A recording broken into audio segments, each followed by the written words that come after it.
Conversamos então sobre cerebelo, agora vamos para os núcleos da base. Mesencéfalo, ponte e bulbo. Então, relacionados indiretamente com a coordenação, afinal de contas, eles são responsáveis pelo controle automático. E se lesados, o que aconteceria em relação a essa circunstância de coordenação, do movimento coordenado?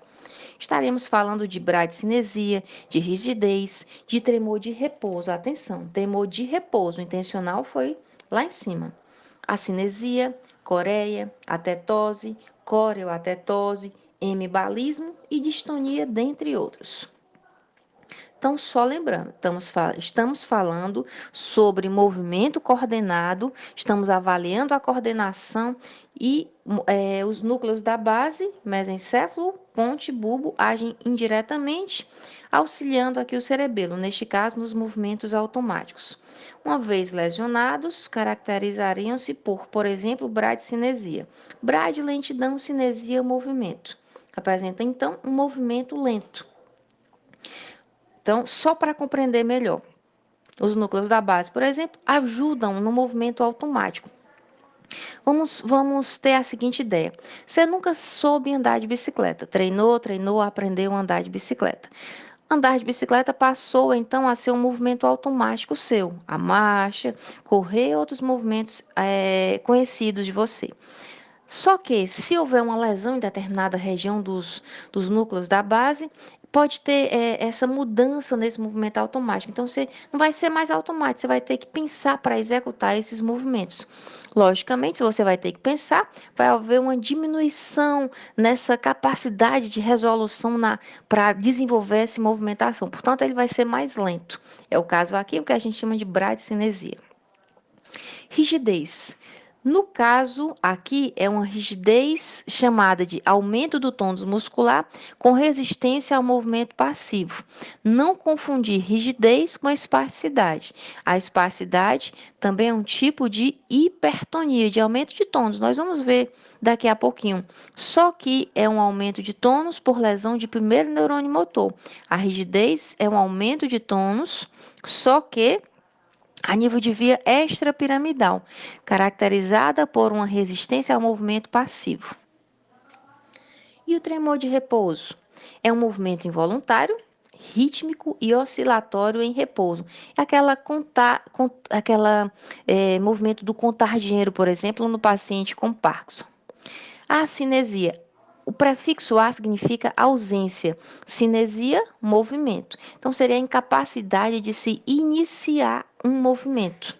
Quando você observa um paciente com Parkinson, que ele vai deambular, ele tem uma dificuldade para iniciar esse movimento. Depois que ele se movimenta, que ele começa a marcha, aí ele vai naquela marcha de passos curtos e rápidos. Mas para começar, para raciocinar, para automatizar o movimento, ele tem a acinesia.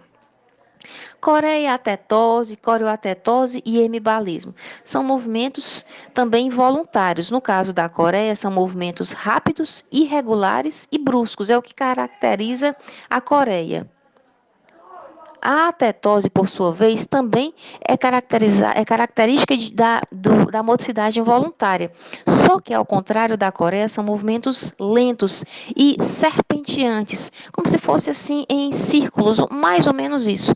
Só alunos que coreia isolada e atetose isolada são relativamente incomuns. O que se vê de fato são as coreoatetoses. A coreoatetose é um movimento caracterizado por características da coreia e da atetose, porque de fato, a coreia isolada e a atetose isolada são movimentos involuntários relativamente incomuns. O que se vê mesmo é uma junção de ambos, que continuam sendo, lógico, movimentos involuntários, ora com características de serem rápidos, irregulares e bruscos, na coreia, ora são lentos e serpenteantes, como a atetose. E o hemibalismo? O hemibalismo também são movimentos involuntários, proximais, unilaterais, súbitos, bruscos, forçados, violentos e em arremesso. É quando o paciente fica jogando, por exemplo, um braço ou outro, às vezes uma perna, como se fosse arremessando algo. E a distonia? Também são movimentos involuntários, contorcionais, bizarros, realizados por meio de contrações involuntárias de determinados grupos musculares antagônicos. O agonista, para contrair, o antagonista tem que relaxar. Isso não acontece a contento. Então, como se houvesse uma briga de musculatura, né? Uma briga entre aspas. E aí fica realizando aqueles movimentos meio que forçados, em tons bizarros. Essas são as distonias. Continuando a coordenação, falando sobre a estrutura do movimento coordenado, agora nas colunas dorsais. Colunas dorsais são aquelas responsáveis pela parte da sensibilidade, lá na medula. As características quando há uma lesão, ou seja, as disfunções quando há uma lesão a nível de colunas medulares dorsais. Claro que depende um pouco do nível de lesão, mas é importante que você observe que há uma falta de resposta proprioceptiva, de sensibilidade profunda. Há também uma alteração da marcha. A marcha fica de base alargada, ou seja, os pés ficam distantes um do outro para que haja uma compensação a nível de coordenação. Fica uma marcha oscilante, há um desvio lateral excessivo, vai ora para um lado, ora para o outro, como se fosse cambaleante mesmo. Comprometimento desigual de passos, um passo mais curto, outro mais longo, na tentativa de buscar essa coordenação. Perna de queda abrupta e olhar direcionado para os pés, porque de uma forma geral, o olhar, logicamente, também está responsável um pouco por essa coordenação. Então, quando você olha assim discretamente, nem percebe, nem lembra que está olhando pelo automatismo. Mas daí, quando você levanta o pé, logicamente, vai mais ou menos na altura daquele batente, por exemplo, ou do chão, se for o caso, né? Ou de algum obstáculo. Mas quando essa alteração, perde-se um pouco essa noção. E aí a marcha fica dessa forma. Vamos observar agora quais são as características de um movimento dito coordenado. Só lembrando, movimento coordenado é a habilidade em executar respostas motoras suaves, precisas e controladas. E quais são as características para que esse movimento saia coordenado? É necessário que haja velocidade, distância e duração adequadas, nem muito rápido, nem muito devagar. Distância percorrida depende da sua necessidade. Passos nem muito curtos, nem muito rápidos. E a duração do passo, da passada, como a gente vai ver em marcha, tudo isso de uma forma adequada, de acordo com o seu objetivo. Logicamente, se eu ando relaxadamente na praia, é diferente de um velocista, tanto a velocidade, quanto a distância a ser percorrida, quanto a duração do movimento, então vai ser diferente. Portanto, depende então da intenção. A tensão da musculatura também deve ser apropriada. Nós conversamos aí sobre hipertonia, sobre alteração, tanto de primeiro quanto de neurônio, quanto de circunstâncias piramidais e extrapiramidais. Influências cinésticas adequadas. Sabemos que para que o agonista contraia, o antagonista deve relaxar. E por outra, existe uma musculatura motora primária e musculatura acessória. Todos devem agir em consonância para que o movimento seja realizado da forma mais adequada. Fácil reversão entre grupos musculares opositores. Algumas vezes você vai, por exemplo, mais um exemplo aqui da passada, quando você vai realizar o passo, você faz uma contração do psoas para realizar uma flexão de quadril. A musculatura extensora relaxa. Ao mesmo tempo, quando você passa para a fase seguinte e a da oscilação, ocorre justamente o movimento contrário. Então, tem que haver essa reversão fácil de contração e relaxamento dos grupos agonistas e agonistas, dependendo do movimento a ser executado em determinada articulação que vai ser solicitada. E a fixação proximal, ela permite o movimento distal e, ao mesmo tempo, mantém a postura. Por exemplo, a musculatura paravertebral tem que estar bem adequada, tem que firme nas suas origens e seções para permitir, por exemplo, que o quadril se faça a báscula da bacia de uma forma adequada quando requerido, por exemplo, na marcha. Vamos conversar sobre as categorias de coordenação. Atividades motoras grosseiras e atividades motoras finas fazem parte da categoria dos tipos da classificação. Cada autor tem suas características. Só lembrando que tudo que a gente está conversando aqui, que nós conversamos em outros vídeos, que nós conversaremos também em vídeos subsequentes, diz respeito a estudos que vêm de longos períodos, de longas datas, em livros, em artigos, em palestras assistidas, em congressos feitos. Então, a gente não coloca aqui as referências bibliográficas, porque são inúmeras mesmo. Só que sabendo que tudo que a gente fala, logicamente, não é ideologia própria, não sou eu que penso, não sou eu que categorizo. Tira-se um pouco de um, tira-se um pouco de outro, mas menção seja dado a todos que participaram, que foram presentes nos meus estudos. Por isso, às vezes eu falo em categoria da coordenação, você vê em outro canto tipos. Não vamos levar isso bem em conta. O que importa aqui é passar para você o conhecimento que eu adquiri ao longo dos anos de experiência na área. Então, o que significa atividade motora grosseira? Nada mais, nada menos que a postura corporal, o equilíbrio e movimento de membros com o uso de grandes grupos musculares. Existe uma diferença, por exemplo, em você fazer uma abdução de ombro e você fazer uma oponência de polegar.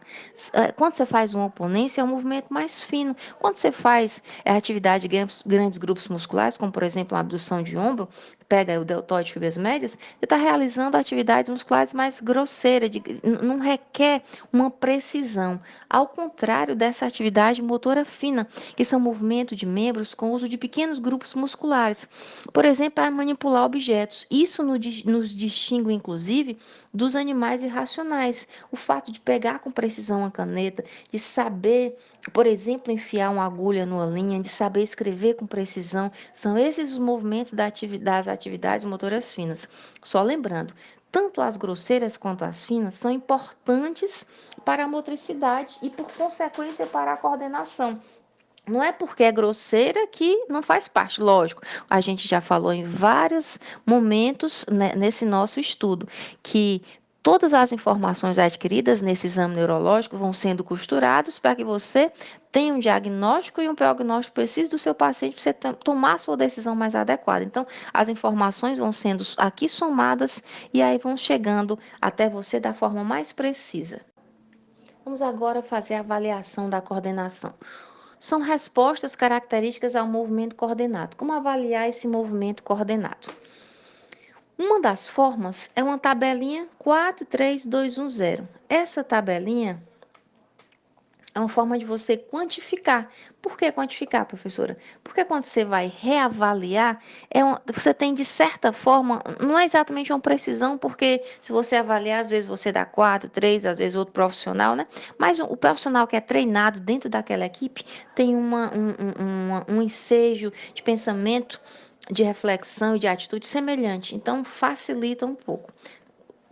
Quando a numeração for 4, o paciente desempenha normalmente os movimentos de uma forma coordenada. Quando você der a numeração 3, significa que o movimento é realizado com uma dificuldade leve para completar uma determinada atividade. Por exemplo, vai pegar uma caneta, às vezes não consegue pegar da primeira vez.